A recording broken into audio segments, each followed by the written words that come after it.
अध्याय 32 नवनाथ का वर्णन। श्रीपाद राजम शरणम प्रपद्ये।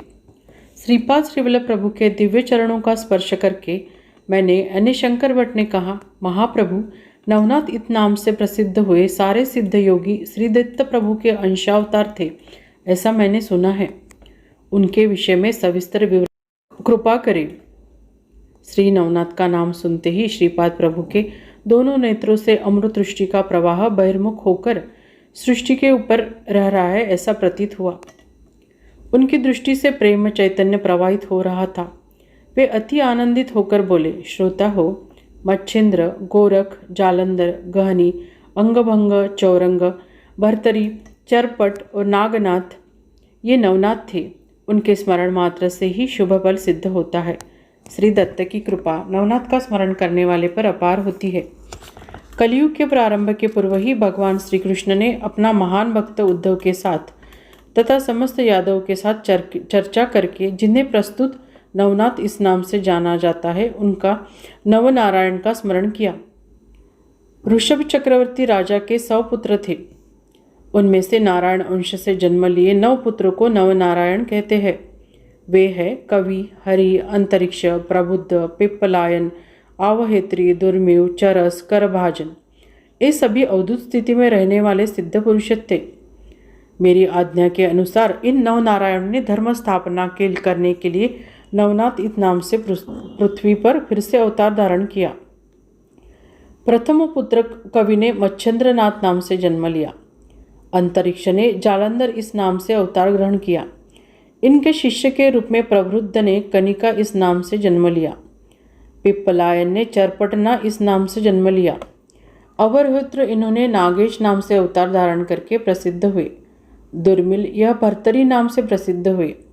चमस रेवणनाथ रूप से और कारबाण गहनीनाथ इस नाम से अवतरित हुए। सृष्टि पर अनेक स्थानों पर ब्रह्मदेव का वीर्य गिरा, उससे अनेक ऋषि जन्म लेंगे, ऐसा व्यास महर्षि ने अपने भविष्य पुराण में लिखा है।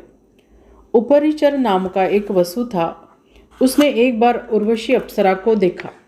वह उस पर अत्यंत मोहित हो गया। उस समय उसका वीर्य द्रवित होकर जमुना नदी के पानी में गिरा। उसे एक मछली ने पी लिया। उस मत्स्य से मच्छिंद्रनाथ का जन्म हुआ।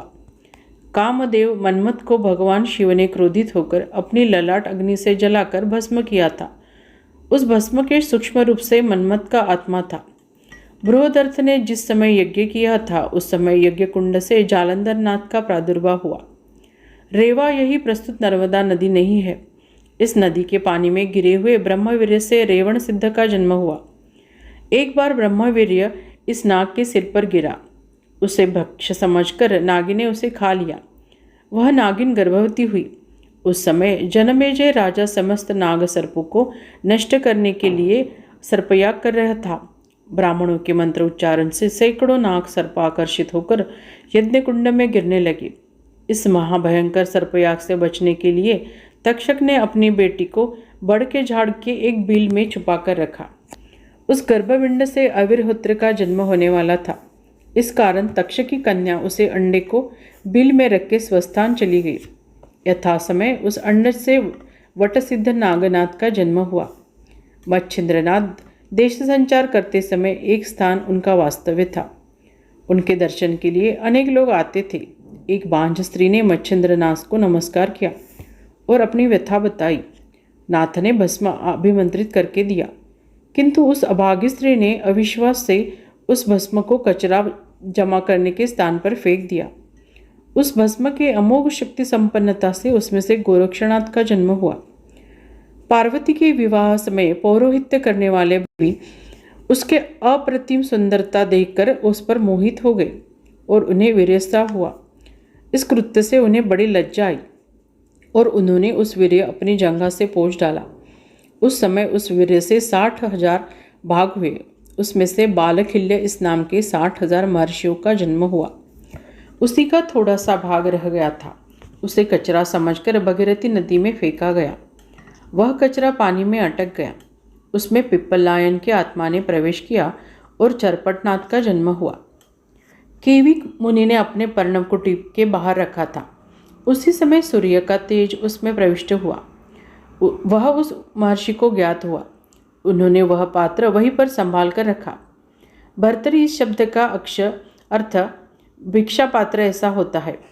इस पात्र से ही नवनाथ का जन्म हुआ। इसी कारण वे भर्तरीनाथ इस नाम से प्रसिद्ध हुए। हिमालय के घने जंगल में एक हाथी गहरी नींद सो रहा था। संयोगवश उस समय ब्रह्मदेव सरस्वती पर मोहित हुए और उनका वीर्य द्रवित हुआ। वह सो रहे थे, उनके कान में गिरा। उस कान में ही प्रवृत्त को जीवन प्राप्त हुआ और उसने कर्ण से ही जन्म लिया, इसलिए कर्णिका नाम से विख्यात हुए। गोरक्ष ने संजीवनी मंत्र का जाप करते समय जमीन पर एक मनुष्याकृति, उस आकृति से कर विभाजन को संजीवनी मंत्र की सहायता से जीवन प्राप्त हुआ। उन्होंने गहनीनाथ इस नाम से अवतार धारण किया। श्री कृष्ण के आदेश के अनुसार नवनारायणों ने अपनी स्थूल शरीर समाधि अवस्था में मंद पर्वत पर सुरक्षित रखा। वे अंश अवतार से नवनाथ नाम रूप से इस सृष्टि पर अवतरित हुए। धर्म स्थापना करने इस नवनाथों का अवतार हुआ। श्रीपाद प्रभु के नवनाथों के जन्म संबंधी आश्चर्यपूर्ण वक्तव्य सुनकर हम मंत्रमुग्ध हो गए। हमने प्रभु के चरणों पर मस्तक रखकर उनको अत्यंत श्रद्धा भाव से नमस्कार करके उनका जयघोष किया। इसके उपरांत मैंने प्रश्न किया, प्रभु नवनाथ के अवतार यह नवनारायण के अंशावतार है ऐसा आपने कहा। नवनाथ और नवनारायण इनमें कुछ भेद है क्या? हमारी ओर अपनी प्रेममय दृष्टि से देखते हुए श्रीपाद प्रभु ने कहा, श्रोता, इस समस्त सृष्टि के महासंकल्प का स्वरूप मैं ही हूँ। देवी देवता के कार्य करने के संकल्प से भी मेरे महासंकल्प के अंश मात्र होते हैं। इन अंश मात्र संकल्प को थोड़ा बहुत स्वातंत्र होता है। वह स्वातंत्र खेत में वृक्ष से डोरी से बंधी हुई गाय को घास खाने के लिए जितना स्वतंत्र होता है वैसा ही होता है। उसी भांति धर्मसूत्रों के अंशानुसार अंश अवतार को स्वेच्छा दी जाती है। संकल्प मूल तत्व से आते हैं, उनका योग्य पद्धति से नियंत्रण करना यह अंशावतार का कार्य है। कोई समस्या खड़ी होने पर अंशावतार से उसके निराकरण के लिए मूल तत्व के पास निवेदन लेकर आते हैं। मूल तत्व से अनुमति लेकर जीवों का कल्याण करते हैं। इन अंशावतारों में राग, लोभ, मद मत्सर, अहंकार ये मानवीय दुर्गुण नहीं होती। इसी कारण मूल तत्व की कार्य सार्थकता अंशावतार में भी पाई जाती है। इसी कारण अंशावतार तथा पूर्णावतार इनमें भेद नहीं होता। इतना कहकर श्रीपाद प्रभु मौन हुए। फलश्रुति, इस अध्याय का पठन या श्रवण करने से सद्गुरु कृपा कटाक्ष प्राप्ति होती है। श्रीपाद श्री वल्लभ प्रभु की जय। श्री गुरुदेव दत्त। यह अध्याय संपूर्ण श्रीपाद श्री वल्लभ चरित्रामृत से लिया गया है।